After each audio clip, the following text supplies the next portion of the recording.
Good morning friends, welcome to our channel learning web. আজকে আমাদের একটা খুব গুরুত্বপূর্ণ ক্লাস, যে ক্লাসের টপিক আমাদের হচ্ছে আজকে ভারতের বিভিন্ন পরিবেশগত আন্দোলন।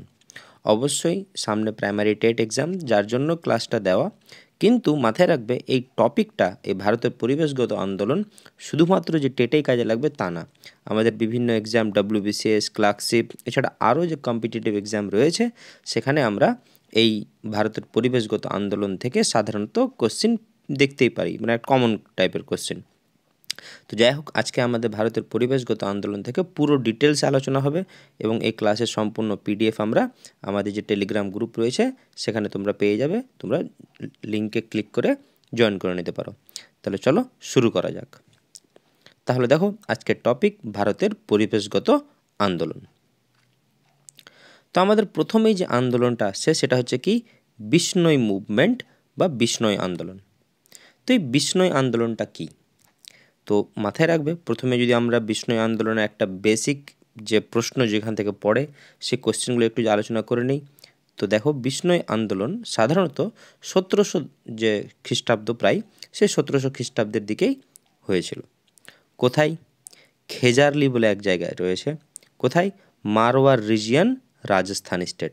অর্থাৎ রাজস্থানের যে মেবার যে মালভূমি বা মারওয়ার যে রিজিয়ন, সে মারওয়ার রিজিয়নের খেজারলি বলে এক গ্রাম রয়েছে, সে খেজারলি এরিয়ায় হয়েছিল কি বিষ্ণই আন্দোলন। এই আন্দোলনের লিডারকে, খুব ইম্পর্টেন্ট নাম, অমৃতা দেবী। অমৃতা দেবী প্রধান লিডার বলতে পারো, along with Bishnoi villagers in Khejarli and surrounding village. অর্থাৎ খেজারলি এবং পার্শ্ববর্তী যে গ্রাম রয়েছে সেখানকার বাসিন্দা, কিন্তু প্রধান যে লিডার বলতে পারো তিনি অমৃতা দেবী। তাহলে এখান থেকে একটা কোশ্চিন তো হয়ে গেল যে অমৃতা দেবী কোন আন্দোলনের সঙ্গে যুক্ত ছিলেন। সিম্পল অ্যান্সার, বিষ্ণই মুভমেন্ট বা বিষ্ণই আন্দোলন। এছাড়া দ্বিতীয় কোশ্চেন হতে পারে যে বিষ্ণই আন্দোলন কোন এরিয়া বা কোন ক্ষেত্রে হয়েছিল। তাহলে অ্যান্সার মাথায় রাখবে, খেজারলি গ্রাম। কোথায়? রাজস্থান স্টেটে। তারপর দেখো, এখানে বলছে যে এর কাজটা, মানে এমটা কি, কেন? তো বলছে save sacred trees from being cut down by the king soldier for a new palace. অর্থাৎ যে জায়গাটা যে ছিল খেজারলি, সেখানে কি ছিল, যে সেখানকার রাজার নামটা দেখতে পাবে, দেখো, king Abhay Singh from Jodhpur. অর্থাৎ যোধপুরের রাজা অভয় সিং কী করেছিল, যে ওই খেজারলি গ্রামে যে বন, যে জঙ্গল, সেই জঙ্গলটা কেটে সেখানে নতুন রাজপ্রাসাদ, প্যালেস তৈরি করবে। তো এই রাজপ্রাসাদ তৈরি করার জন্য গাছকে কাটবে, গাছকে কাটার নির্দেশ দিয়েছিলেন কে? অভয় সিং, রাজা রাজা অভয় সিং। কিন্তু সেই গাছকে কাটার জন্য, যে প্রতিবাদের জন্য কি করেছিল অমৃতা দেবী এবং খেজারলির যে বিষ্ণই যে গ্রামের বাসিন্দা, তারা কি করেছিল, আন্দোলনের সম্মুখীন হয়েছিল। তো এই হচ্ছে বিষ্ণই আন্দোলনের একটা সিম্পল একটা টপিক, সিম্পল ইন্ট্রোডাকশন বলতে পারো। এবার আমরা আরও একটু ভেতরে যদি যাই, দেখো, এটা যদি একটা চিত্র দেখতে পাবে, চিত্রতে দেখো তোমরা বিষ্ণই আন্দোলনের পুরো স্ট্রাকচার দেখতে পাবে, যে এটা রাজা, ঠিক আছে, এবং দেখতে পাচ্ছ যে আন্দোলনের জন্য তারা গাছকে জড়িয়ে ধরে রেখেছিল। তো এটাই বিষ্ণই আন্দোলন। ওকে, তো বিষ্ণই আন্দোলন সম্বন্ধে কী রয়েছে, কী কী পড়তে হবে আমরা একটু দেখে নাও। বলছে Amrita Devi, a female villager, could not bear to witness the destruction of both her faith and the village sacred trees. অর্থাৎ এখানে অমৃতা দেবীর কথা বলছে, যে তিনি একজন বাসিন্দা ছিলেন গ্রামের, তিনি এই সহ্য করতে পারেননি, ঠিক আছে। তো তিনি তার বিশ্বাস রেখেছিলেন এবং তার গাছেদের প্রতি যে একটা স্যাক্রেড ট্রি, মানে পবিত্রতা, পবিত্র ভালোবাসা, সেটাকে তিনি উল্লেখ করেছিলেন। সি হাগ দ্য ট্রিজ, গাছগুলোকে জড়িয়ে ধরেছিলেন এবং encourage to others to do the same, এবং বাকি সবাইদেরকেই অনুপ্রেরণা জাগিয়েছিল যে তোমরাও আসো, গাছকে জড়িয়ে ধরে রাখো, যাতে রাজা, যাতে বা রাজার সোলজার বা সেনাপতিরা গাছ যাতে না কাটতে পারে। 363 Bishnoi villagers were killed in this movement. অর্থাৎ এই আন্দোলনে যে 363 জন বিষ্ণই গ্রামের যে বাসিন্দা, তাদেরকে হত্যা করা হয়েছিল। এবার দেখো, এখানে খুব একটা ইম্পর্টেন্ট যে একটা টপিক, 1485 সাল, মানে আরও আগে, সে 1485 সালে একটা গল্প রয়েছে। কি রয়েছে দেখো, বিষ্ণই ট্রি মার্টির্স, যে শহীদরা, were influenced by the teachings of Guru Maharaj জাম্বাজি। এটা ইম্পর্টেন্ট। অর্থাৎ বিষ্ণই গ্রামের যে বাসিন্দারা যারা এই গাছকে জড়িয়ে ধরতে গিয়ে বা সেনাপতিদের সঙ্গে লড়াইয়ে যে হত্যা হয়েছিল, তো সে শহীদরা কার দ্বারা, কার টিচিং, কার আদর্শের দ্বারা ইনফ্লুয়েন্স হয়েছিল? তো মাথায় রাখবে গুরু মহারাজ জামবাজি। তো এটা কিন্তু ইম্পর্টেন্ট টপিক, গুরু মহারাজ জামবাজি। তো দেখতে পাচ্ছ যে এই বিষ্ণই আন্দোলন বলতে পারো যে ভারতের প্রথম কোনো পরিবেশগত আন্দোলন ছিল, এটা প্রথম ছিল 1700 দশকে শতমান, ঠিক আছে। তো এই হচ্ছে ফার্স্ট আন্দোলন, বিষ্ণই আন্দোলন। দ্বিতীয় আমাদের আন্দোলন কি রয়েছে দেখো, দ্বিতীয় আন্দোলন রয়েছে চিপকো মুভমেন্ট, চিপকো আন্দোলন। সালটা দেখতে পাচ্ছ 1973 সাল, মানে অনেক বিষ্ণই আন্দোলনের রেসপেক্টে অনেক বছর পর। তো যাই হোক, চিপকো আন্দোলন প্লেস কি, in Chamoli district, in Chamoli district and letter at tehari Garhwal district of Uttarakhand. অর্থাৎ চিপকো আন্দোলনের যে শুরু, মানে যে প্রথম ইন্ট্রোডাকশনটা শুরু হয়েছিল চামোলি জেলায়, কোথায়, উত্তরাখণ্ডেই, কিন্তু পরবর্তী সেটা তেহরি এবং গাঢ়ওয়াল যে জেলা, তেহরি গাঢ়ওয়াল যে জেলা, সেই জেলায় ছড়িয়ে পড়েছিল চিপকো আন্দোলন। চিপকো আন্দোলনের যে লিডার, সেই লিডারগুলোর নাম তোমাদেরকে কিন্তু প্রতিটা মুখস্থ রাখতে হবে। দেখো লিডারগুলোর নাম যদি আমরা দেখি, সুন্দরলাল বহুগুণা, খুব ইম্পর্টেন্ট, গৌড় দেবী, সুদেশা দেবী, বাচনি দেবী, চণ্ডী প্রসাদ ভাট, খুব ইম্পর্টেন্ট নাম, চণ্ডী প্রসাদ ভাট, গোবিন্দ সিং রাওয়াত, শমশের সিং বিস্ট অ্যান্ড ঘনশ্যাম রাতুরি। তো এই নামগুলো ইম্পর্টেন্ট। তোমরা হয়তো ভাবতে পারো যে আমরা সবাই জানি যে চিপকো আন্দোলনের জন্য একটাই নাম খালি পড়ে রাখি, সুন্দরলাল বহুগুণা, কিন্তু এতটা সহজ রেসপেক্টে মানে কেউ ভাবিও না। এখানে কিন্তু প্রতিটা নাম একটু তোমরা মুখস্থ রাখবে, ঠিক আছে, কারণ বলা যাবে না, কোশ্চিন দিতেই পারে। বা এরকমও দিয়ে দিল যে এখানে চারটা অপশানের মধ্যে 3টা অপশান দিল চিপকো থেকে, একটা বাইরে থেকে দিয়ে দিল, বা মেধা পাটকার দিয়ে দিল, নিয়ে বলছে এদের মধ্যে কে চিপকো আন্দোলনের সঙ্গে ছিলেন না। তো যার জন্য কিন্তু প্রতিটা নাম মুখস্থ রাখতে হবে। আমি নামগুলো একবার বলছি, দেখে নাও। সুন্দরলাল বহুগুণা, গৌড় দেবী, সুদেশা দেবী, বাচনি দেবী, চণ্ডী প্রসাদ ভাট, গোবিন্দ সিং রাওয়াত, শমশের সিং বিস্ট অ্যান্ড ঘনশ্যাম রাতুরি। ওকে, তো এগুলো নাম মাথায় রাখবে। তারপর এদের উদ্দেশ্য কী ছিল দেখো, উদ্দেশ্য কী বলছে, the main objective was to protect the trees, অর্থাৎ গাছকে রক্ষা করা, অন দ্য হিমালয়ান স্লোপস, হিমালয়ের ঢালে, from the access of contractor of the forest, অর্থাৎ জঙ্গলে যে যারা কন্ট্রাক্টর পেয়েছিল গাছ কাটার, সে কন্ট্রাক্টর যে গাছ কাটবে, সে গাছ কাটার প্রতিবাদেই যে মানে প্রোটেক্ট টু ট্রিজ, অর্থাৎ গাছদেরকে সংরক্ষণের জন্য বা বন সংরক্ষণের জন্য। তো চিপকো আন্দোলন থেকে লাস্ট ইয়ারও প্রাইমারি টেট এক্সাম ছিল, তো কোশ্চেন ছিল। তো মাথায় রাখবে চিপকো আন্দোলন বৃক্ষ সংরক্ষণ এবং বন সংরক্ষণের সঙ্গে জড়িত ছিল। কোথায় কোথায় ছিল, কি কি প্রশ্ন আসতে পারে, সাল 1973, প্লেস উত্তরাখণ্ড, চামোলি ডিস্ট্রিক্ট, পরে তেহরি গাড়ওয়াল ডিস্ট্রিক্ট, এবং লিডারগুলোর প্রতিটা নাম আমাদের মাথায় রাখতে হবে। ওকে, তো চিপকো আন্দোলনের যদি চিত্র দেখো, দেখতে পাচ্ছ যে দেখো চিপকো আন্দোলনের কিছু মহিলা রয়েছে, কিছু নারী রয়েছে, যারা দেখতে পাচ্ছ গাছকে পুরো জড়িয়ে ধরেছে। চিপকো মানে কি, চিপকে ধরে রাখা, ঠিক না। তারপর এখানে কি বলছে তার সম্বন্ধে, মানে চিপকো আন্দোলনের সম্বন্ধে, যে mister Bahuguna enlightened the villagers by conveying the importance of trees in the environment, which checks the erosion of soil, cause rains and provides pure air. তার মানে কি বলছে, যে মিস্টার বহুগুণা, যে সুন্দরলাল বহুগুণা, তিনি যে গ্রামবাসীদেরকে একটা অনুপ্রাণিত করেছিলেন এই গাছদের সম্পর্কে, এবং গাছের সঙ্গে যে বৃষ্টি, গাছের সঙ্গে যে মাটি বা যে দূষণ, সমস্ত কিছুকে ইন্টারলিঙ্কিং করিয়ে। ওকে, তারপর কি বলছে, the women of village of Tehri Garhwal tied the sacred thread around trunks of trees, they hug the trees, hence it was called the Chipko movement or hug the tree movement. অর্থাৎ এখানে কি বলতে চাইছে, যে তেহরি গাড়ওয়ালের যে মহিলারা ছিল, তারা গাছের জড় থেকে একবারে গাছকে জড়িয়ে ধরে রেখেছিলেন, এবং দে হাগ দ্য ট্রিজ, গাছকে একবার আলিঙ্গন করে রেখেছিলেন। হেন্স, যার জন্য এই আন্দোলন চিপকো মুভমেন্ট, চিপকো আন্দোলন বা হাগ দ্য ট্রি মুভমেন্ট, অর্থাৎ গাছকে আলিঙ্গন করে যে ধরে রাখা, সে আন্দোলন নামেও পরিচিত। তো এই হচ্ছে চিপকো মুভমেন্ট। ওকে, এবার নেক্সট আমাদের চিপকো থেকে আরও কিছু রয়েছে, আরও কী কী রয়েছে দেখো। The Chipko movement gather momentum in 1978। দেখো শুরু তো হয়েছিল 1973 সালে চামোলি ডিস্ট্রিক্টে, কিন্তু 1978 সালে এই চিপকো মুভমেন্ট বা চিপকো আন্দোলন একটা কিন্তু ভালো বিশাল রূপ পায়। কেন কেন when the woman faced police firing and other টর্চার্স, যখন নারীরা পুলিশ যে ফায়ারিং করতে লাগলো সেগুলোকেও সহ্য করতে লাগলো, এবং যে তারা যে বিভিন্ন অত্যাচার করেছিল নারীদের প্রতি সেগুলোর সম্মুখীন হয়েছিল, যার ফলে চিপকো আন্দোলন একটা বিশাল বড় একটা রূপ পেয়ে গিয়েছিল।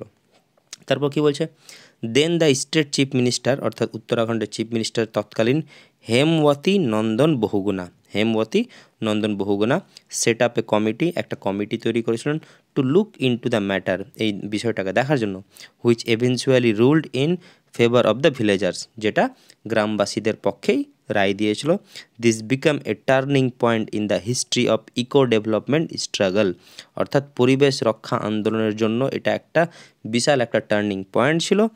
অ্যান্ড অ্যারাউন্ড দ্য ওয়ার্ল্ড, শুধুমাত্র ভারতেই না, অ্যারাউন্ড দ্য ওয়ার্ল্ড, সারা বিশ্বে। ঠিক আছে, তো এখান থেকে ছোটো ছোটো কোশ্চেনগুলো দেখতে পাচ্ছ যে কোন মুখ্যমন্ত্রী এটার কমিটি সেট আপ করেছিল, হেমবতী নন্দন বহুগুণা। ওকে, নেক্সট আমাদের যে মুভমেন্ট আছে সেটা হচ্ছে সাইলেন্ট ভ্যালি মুভমেন্ট। দেখো আমরা কিন্তু সিকোয়েন্সে আসছি। এবার সাইলেন্ট ভ্যালি যদি আমরা যাই তো ইয়ার দেখো 1978 সাল, তার মানে সেই একই টাইমে। এবার দেখো এর প্লেসটা দেখো, সাইলেন্ট ভ্যালি প্লেসটা কোথায়, সাইলেন্ট ভ্যালি, কিন্তু এটা কোথায়, অ্যান্ড এভারগ্রিন ট্রপিক্যাল ফরেস্ট, অর্থাৎ এভারগ্রিন অর্থাৎ চিরহরিত, ঠিক না, tropical forest in the Palakkad district of Kerala, অর্থাৎ ভারতের যে কেরালা রাজ্য রয়েছে সে কেরালা রাজ্যে পালাক্কাড় ডিস্ট্রিক্টের জেলায় রয়েছে কি সাইলেন্ট ভ্যালি।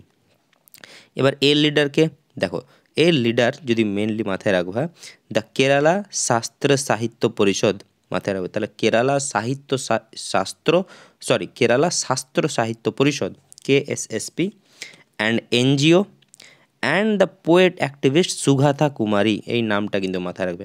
কোশ্চিন আসতে পারে যে লেখক বা কবি মানে মহিলা কবি ছিল সুগাথা কুমারী কোন আন্দোলনের সঙ্গে জড়িত ছিল, তাহলে মাথায় রাখবে দ্য সাইলেন্ট ভ্যালি মুভমেন্ট। তাহলে সাইলেন্ট ভ্যালি আন্দোলনের সঙ্গে কে কে জড়িত ছিল, প্রথমে তো একটা বড় নাম যে দ্য কেরালা শাস্ত্র সাহিত্য পরিষদ and NGO and the poet activist, কবি এবং সমাজসেবী সুগাথা কুমারী, নামটা কিন্তু মাথায় রাখবে সুগাথা কুমারী। এম কী ছিল, লক্ষ্য কী ছিল, in order to protect the Silent Valley, অর্থাৎ সাইলেন্ট ভ্যালিকে রক্ষা করা, the moist evergreen forest from being destroyed by a hydro electric project, এটা ইম্পর্টেন্ট, হাইড্রো ইলেকট্রিক প্রজেক্ট, অর্থাৎ সে সাইলেন্ট ভ্যালি যে এরিয়া সেখানে একটা হাইড্রো ইলেকট্রিক জলবিদ্যুৎ উৎপাদন প্রকল্প হতো, সে জলবিদ্যুৎ প্রকল্প থেকে সাইলেন্ট ভ্যালিকে বাঁচানোর জন্যই কেরালা শাস্ত্র সাহিত্য পরিষদ এবং সুগাথা কুমারী এগিয়ে এসেছিলেন 1978 সালে কেরালার পালাক্কাড় ডিস্ট্রিক্টে। তো এটা হচ্ছে সাইলেন্ট ভ্যালি আন্দোলন। সাইলেন্ট ভ্যালি এই দেখো, এটা কেরালা শাস্ত্র সাহিত্য পরিষদের লোগো, এবং দেখতে পাচ্ছ এই হচ্ছে কেরালার তোমার সাইলেন্ট ভ্যালি। ওকে, নেক্সট এবার দেখো এখানে কিছু গল্প আছে, গল্পটা কি আলোচনা করি। প্রথমে দেখো, in 1958 the Kerala state electricity board proposed a hydro electric dam, অর্থাৎ 1958 সালে কেরালা স্টেট ইলেকট্রিসিটি বোর্ড অর্থাৎ বিদ্যুৎ যে বোর্ড তারা প্রপোজ করেছিল কি একটা হাইড্রো ইলেকট্রিক ড্যাম তৈরি করা, অর্থাৎ একটা জলবিদ্যুৎ কেন্দ্রিক বাঁধ তৈরি করবে অ্যাক্রস দ্য কুন্তি পুঝা রিভার, খুব ইম্পর্টেন্ট নদীর নাম কুন্তি পুঝা রিভার। তাহলে যদি প্রশ্ন করলো যে সাইলেন্ট ভ্যালি আন্দোলন কোন নদীর সঙ্গে জড়িত ছিল, তো অ্যান্সার কী হবে কুন্তি পুঝা রিভার, ঠিক না, আর runs through the Silent Valley, মানে সাইলেন্ট ভ্যালির মধ্য দিয়ে নদীটা যায়। তাহলে প্রশ্ন করে যে অনেকভাবে যে কুন্তি পুঝা রিভার কোন আন্দোলনের সঙ্গে জড়িত ছিল, সাইলেন্ট ভ্যালি। এটাও বলতে পারে যে সাইলেন্ট ভ্যালির ক্ষেত্রে বা 1958 সালে কেরালা স্টেট ইলেকট্রিসিটি বোর্ড কোন নদীর উপর একটা হাইড্রো ইলেকট্রিসিটি ড্যাম তৈরি করার চেষ্টা করেছিল, প্রপোজ দিয়েছিল, তো অ্যান্সার কী হবে কুন্তি পুঝা রিভার। ওকে, কিন্তু কত সালে দেখো 1958 সালে। এবার আসো, in February 1973 the planning commission approve the project, অর্থাৎ 1973 সালে প্ল্যানিং কমিশন অর্থাৎ পরিকল্পনা কমিশন কী করলো, এটাকে অ্যাপ্রুভ করলো at a cost around 25 crore, অর্থাৎ 25 কোটি টাকার এতে এটাকে কী করলো, অ্যাপ্রুভ করে দিল যে হ্যাঁ ঠিক আছে, এখানে তারা একটা হাইড্রো ইলেকট্রিসিটি ড্যাম তৈরি হবে। Many fear that the project would submerge moist evergreen forest, অর্থাৎ অনেকের এটা একটা ভয় ঢুকে গেল যে এটা যদি হয়ে যায় তাহলে কিন্তু যে একটা এভারগ্রিন ফরেস্ট যে রয়েছে সাইলেন্ট ভ্যালি, সেটাকে একেবারে তলিয়ে দেবে, একবারে নষ্ট করে দেবে। Several NGOs strongly opposed the project and urged the government to abandon it, এবং বিভিন্ন এনজিওরা সামনে আসলো এবং তারা প্রতিবাদ জানালো যে সরকারকে যে এটা যাতে তারা বন্ধ করে দেয়। তারপরে কি হলো দেখো, ইন 1981 1981 সালে বোয়িং টু আনরিলেন্টিং পাবলিক প্রেসার, অর্থাৎ জনগণের একই রকম প্রেসারে Indira Gandhi declared that silent valley will be protected. 1981 সালে জনগণের যে চাপে ইন্দিরা গান্ধী তখন প্রধানমন্ত্রী ছিলেন, ইন্দিরা গান্ধী তখন ডিক্লেয়ার করলেন যে ঠিক আছে সাইলেন্ট ভ্যালিকে সংরক্ষণ করা যাবে। In June 1983 centre reexamine the issue, কেন্দ্র কী করলো তখন আবার পর্যবেক্ষণ করলো বিষয়টাকে থ্রু এ কমিশন, একটা কমিশনের দ্বারা, আর সেই কমিশনের চেয়ারম্যান ছিলেন প্রফেসর MGK মেনন। ঠিক না, ফুল ফর্মটা আমার ঠিক মনে পড়ছে না, কি মাম্বি থালায় কি আছে, তো MGK মেনন ঠিক আছে। এবার 1983 সালেই the Silent Valley hydro electric project was called off. তারপরে কি করলো যে রি-এক্সামিন হলো, পর্যবেক্ষণ হলো, তারপরে ডিসিশন নেওয়া হলো যে ঠিক আছে এখানে তাহলে সাইলেন্ট ভ্যালি হাইড্রো ইলেকট্রিক যে প্রজেক্ট সেটা আর হবে না, তাহলে এটা ক্যান্সেল করে দিল। In 1985 prime minister Rajiv Gandhi formally inaugurated the Silent Valley National Park. এবার যেহেতু সংরক্ষণ করার ব্যবস্থা বলেছিল যেখানে সংরক্ষণ হবে, যার ফলে 1985 খ্রিস্টাব্দে তৎকালীন ভারতের প্রধানমন্ত্রী রাজীব গান্ধী কী করলো, এটাকে সাইলেন্ট ভ্যালি ন্যাশনাল পার্ক রূপে একটা স্বীকৃতি দান দিল। তো এই ছিল সাইলেন্ট ভ্যালি আন্দোলন এবং তার সঙ্গে জড়িত হিস্ট্রি। নেক্সট, জঙ্গল বাঁচাও আন্দোলন। দেখো জঙ্গল বাঁচাও আন্দোলন থেকে বেশি কিছু জানার দরকার নেই, সিম্পল কথা, জঙ্গল বাঁচাও আন্দোলন 1982 সালে হয়। কোথায় হয়? সিংভূম ডিস্ট্রিক্ট, বিহার। এটা ঝাড়খণ্ড কেন দিয়েছি তার কারণ আছে, দেখো এখন এটা বর্তমানে ঝাড়খণ্ড এরিয়াতে পড়ে যায়, কিন্তু যদি তখনকার রেসপেক্টে যদি বলো তো সেটা কিন্তু কী হবে, বিহার হবে। তাহলে জঙ্গল বাঁচাও আন্দোলন বিহারে হয়েছিল। লিডারকে, এর কোনো পার্টিকুলার কোনো লিডার ছিল না, ঠিক না, তো জঙ্গল বাঁচাও আন্দোলনের মেন লিডার হচ্ছে সে ট্রাইবাল, বিভিন্ন আদিবাসী। ওকে, এদের উদ্দেশ্য কী ছিল? Against government decision to replace the natural শাল ফরেস্ট উইথ টিক প্ল্যান্টেশন। তো কারণটা কী ছিল? কারণটা ছিল যে সরকার, যে তখনকার যে গভর্নমেন্ট, তারা সিদ্ধান্ত নিয়েছিল যে ন্যাচারাল শাল ফরেস্ট, অর্থাৎ শাল যে গাছ, শাল গাছের যে বনকে উইথ টিক প্ল্যান্টেশন, সেখানে সেগুন চাষ করা হবে। অর্থাৎ শাল গাছের বন ছিল, তো সে শাল গাছের বনকে রিপ্লেস করা হবে কি, সেখানে সেগুন চাষ করা হবে বলে এটার প্রতিবাদী করেছিল বিভিন্ন আদিবাসীরা সিংভূম জেলার জঙ্গল বাঁচাও আন্দোলন। দেখো সিম্পল কথা, শাল থেকে ফরেস্ট মানে অ্যাকচুয়ালি তোমরা যদি শুধুমাত্র এই আন্দোলন না, সে আগেও যদি তোমরা ইতিহাসে যদি দেখতে পাও বিভিন্ন আন্দোলন, ঠিক আছে, তাতে আমরা দেখতে পাবো যে জঙ্গল বা বন কেন্দ্রিক আন্দোলন বেশি। কেন? কারণ বন থেকে যারা আন্দোলন করছে তাদের কিন্তু একটা বলতে পারো যে ব্যাপারটা ওটাই যে ওদের রুটি কাপড়া মাকান হচ্ছে ওই বন, তো ওই বন থেকে তাদের পেট চলে, বন থেকে ওদের জীবন চলে, তো যার জন্য কিন্তু তারা আন্দোলন করেছে, এটা স্বাভাবিক। ওকে, তো জঙ্গল বাঁচাও আন্দোলন। নেক্সট কি রয়েছে? নেক্সট রয়েছে আমাদের আপ্পিকো মুভমেন্ট, ঠিক আছে, আপ্পিকো। তো আপ্পিকো মানে হচ্ছে ওই চিপকো কথা থেকে আপ্পিকো, কিন্তু আপ্পিকোটা কন্নড় ল্যাঙ্গুয়েজের কনসেপ্টে আসবে। তো আপ্পিকো মুভমেন্ট যদি যাও তো প্রথমেই সাল 1983, কোথায়? Uttara Kannada and Shimoga district of Karnataka state, অর্থাৎ কর্ণাটক যে রাজ্যে উত্তর কন্নড়া এবং শিমোগা জেলা, সেই দুটি জেলায় আন্দোলন হয়েছিল কি, আপ্পিকো আন্দোলন। লিডার কি? It does have a facilitator in Pandurang Hegde. তো এটারও ব্যাপারটা শুনো, যে আপ্পিকো মুভমেন্ট যদি দেখো তো আপ্পিকো মুভমেন্টেরও কিন্তু বিশাল কোনো পার্টিকুলার কোনো নেতা ছিল না যে এ নিয়ে নেতৃত্ব দান দিয়েছিলেন ইত্যাদি, বাট এখানে একটা ফ্যাসিলিটেটার, একটা সুবিধাদাতা হিসাবে কাজ করেছিল কি, পান্ডুরাং হেগড়ে, তিনি এগিয়ে এসেছিলেন।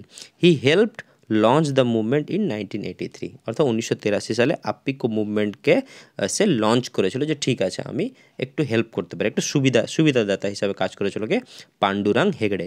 তো এই কোশ্চেনটা ইম্পর্টেন্ট, যে পান্ডুরাং হেগড়ে কোন আন্দোলনের সঙ্গে জড়িত ছিল, তো আপ্পিকো মুভমেন্ট।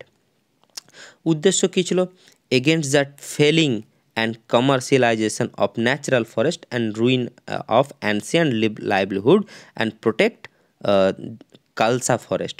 তার মানে এখানে একটা সিম্পল কথা বলছে, কালসা ফরেস্টের নামটা মাথায় রাখবে, কালসা ফরেস্ট। এখানে মেন একই, দেখো প্রতিটা আন্দোলনের একটাই উদ্দেশ্য, যে এই জঙ্গলগুলোতে বিভিন্ন মানে আদিবাসীরা অ্যানসেন্ট মানে প্রাচীন যুগ থেকেই চলে আসছে, তো তাদের জীবনযাপনটাকে ধ্বংস করে দেবে, কমার্শিয়ালাইজ একটা ব্যবসা বাণিজ্যে রূপান্তরিত হবে বোন। ওই প্রচেষ্টাই বা ওইটার প্রতিবাদে কী করেছিল, এরা আন্দোলন চালিয়েছিল, ঠিক আছে। তো আপ্পিকো মুভমেন্ট, তো আপ্পিকো মুভমেন্টে দেখতে পাচ্ছ একই জিনিস, গাছকে জড়িয়ে ধরে রাখছে, তার মধ্যে কোথায় চিপকো আন্দোলনে দেখতে পেলে। তো দেখো এখান থেকে একটু পড়ে নাও। It can be said that the Appiko movement is the southern version of the Chipko movement. Simple কথা, অর্থাৎ যে আন্দোলনটা চিপকো আন্দোলন আমরা পড়লাম উত্তর ভারতে, যে চামোলি তেহেরি গাড়ওয়াল ডিস্ট্রিক্টে, সে আপ্পিকো আন্দোলন হচ্ছে কি চিপকো মুভমেন্টের, চিপকো আন্দোলনের একটা কি দক্ষিণের একটা মানে সাদার্ন ভার্সন, দক্ষিণ একটা মানে রূপান্তর। The Appiko movement was locally known as Appiko Chaluvali. এটা ইম্পর্টেন্ট, যে আপ্পিকো আন্দোলনকে লোকাল ল্যাঙ্গুয়েজে বলা হতো কি Appiko Chaluvali. Okay, the local embrace the tree which were to be cut by contractor of the forest department. ওই একই কেস, ঠিক না, সব একই উদ্দেশ্য। নেক্সট আমরা চলো, তো আপ্পিকো মুভমেন্টের পর আমরা খুব ইম্পর্টেন্ট যে আন্দোলন একটা পাবো, সেটা হচ্ছে কি নর্মদা বাঁচাও আন্দোলন। খুবই ইম্পর্টেন্ট, নর্মদা বাঁচাও আন্দোলন। ইয়ার 1985, প্লেস নর্মদা রিভার। এবার নর্মদা রিভার তো শুধুমাত্র এক জায়গায় নেই, Narmada river which flows through the state Gujarat, Madhya Pradesh, Maharashtra. ওই সিকোয়েন্সটা ঠিক, প্রথমে মধ্যপ্রদেশে অমরকণ্টক থেকে উৎপন্ন হয়েছিল, অমরকণ্টক থেকে উৎপন্ন হয়ে বিন্ধ্য ও সাতপুরার মাঝখান দিয়ে গ্রস্ত উপত্যকার মধ্য দিয়ে প্রবাহিত হয়ে মহারাষ্ট্র এবং গুজরাটের গিয়ে আরব সাগরে পড়েছে, ঠিক না। তো নর্মদা নদী এর মেন স্থান। লিডার কি, লিডারের নাম মাথায় রাখবে, এখানে কিন্তু মেনলি দুটো লিডারের নাম একবারে মুখস্থ করে নেবে, মেধা পাটকার ও বাবা আমতে। তো এই দুটো নাম কিন্তু খুব ইম্পর্টেন্ট, যে নর্মদা বাঁচাও আন্দোলনের সঙ্গে কারা জড়িত ছিলেন। তো কি হবে, মেধা পাটকার ও বাবা আমতে, এবং কিছু আদিবাসী, কিছু কৃষক, তারাও এই আন্দোলনের সঙ্গে জড়িত ছিল। উদ্দেশ্য কি, এ সোশ্যাল মুভমেন্ট, অর্থাৎ একটা সামাজিক বিদ্রোহ, against A number of large dams, অনেকগুলো কিন্তু বাঁধ নির্মাণের কনসেপ্ট ছিল, বাঁধ নির্মাণের ব্যাপার ছিল, being allowed across the Narmada river, Narmada যে নদীর উপর যে বিভিন্ন বাঁধগুলো তৈরি করা হবে, সে বাঁধগুলো তৈরি করার প্রতিবাদেই এই আন্দোলনটা চালানো হয়েছিল। কারণ একই কেস, যদি তুমি একটা নদীর উপর তৈরি করো, তো সেই আশেপাশের যে এরিয়ার যে লোক, তাদের জীবনযাপন কী হবে, প্লাবিত হবে বন্যায়, এছাড়া এবং তাদের কৃষিকাজ বিভিন্ন রকমের কিন্তু সহজে কিন্তু হবে না। আর দ্বিতীয় কেস, যে বাঁধগুলো খুব হাইটের ছিল, তো যারা আন্দোলন চালাবে তাদের আন্দোলনের কিন্তু কিছু মানে ডিমান্ড ছিল, যে হাইটটা যাতে মানে বাঁধের বেশি না হয়, সেটা আমরা দেখবো একটু পরেই। তো এই নর্মদা বাঁচাও আন্দোলন।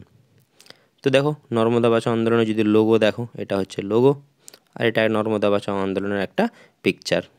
ওকে, তো কী বলছে দেখো, the movement first started as a protest for not providing proper rehabilitation and resettlement for the people who have been displaced by the construction of the Sardar Sarovar dam. তাহলে এটা ইম্পর্টেন্ট, যে সর্দার সরোবর বাঁধ কোন নদীর উপর মানে করা হবে বা কোন নদীর উপর রয়েছে, তো অ্যান্সার কি নর্মদা। আর এই সর্দার সরোবর ড্যাম এই নিয়েই কিন্তু এই আন্দোলন। Later on, the movement turned its focus on the preservation of the environment. অর্থাৎ প্রথম দিকে কিন্তু এত কিছু এদের সিরিয়াসনেস ছিল না, কিন্তু পরে করে আন্দোলনটা একটা ভালো রূপ পায়। কিসের বেসিসে, প্রিজার্ভেশন অফ দ্য এনভায়রনমেন্ট, প্রকৃতির সংরক্ষণ, and the ecosystem of the valley, সে উপত্যকার ইকোসিস্টেম নিয়ে। অ্যাক্টিভিস্ট যারা বিদ্রোহে ছিল, অলসো ডিমান্ডেড, তারা মানে ডিমান্ড কি করে, the height of the dam can be reduced to 8 meter from the proposed height of 130 meter. তার মানে কি, যে প্রোপোজটা এসেছিলো গভর্নমেন্ট থেকে, যে ড্যাম যেটা হবে, ড্যামের হাইট কত হবে, 130 মিটার, কিন্তু যারা আন্দোলনে ছিল তাদের যে ডিমান্ড কী ছিল, যে যাতে 88 মিটারের বেশি না হয়।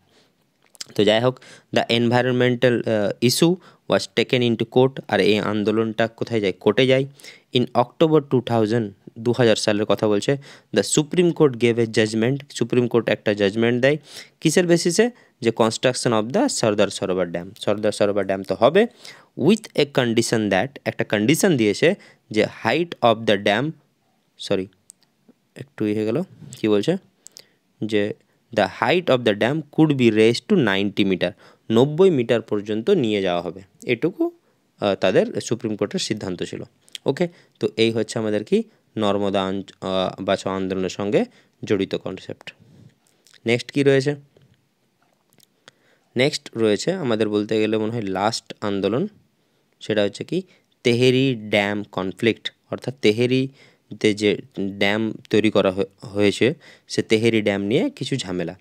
সাল মাথায় রাখবে 1990, প্লেস কোথায়, Bhagirathi river near Tehri in Uttarakhand. আমরা একটু আগে চিপকো মুভমেন্টের সময় তেহেরি পড়লাম, যে উত্তরাখণ্ডে যে তেহেরি রয়েছে, সে তেহেরিতে যে ভাগীরথী রিভার, সে ভাগীরথী রিভারে বাঁধ নির্মাণ নিয়েই কিন্তু এটা সংঘর্ষ। লিডার্স কি, এখানে মাথায় রাখবে সুন্দরলাল বহুগুণা।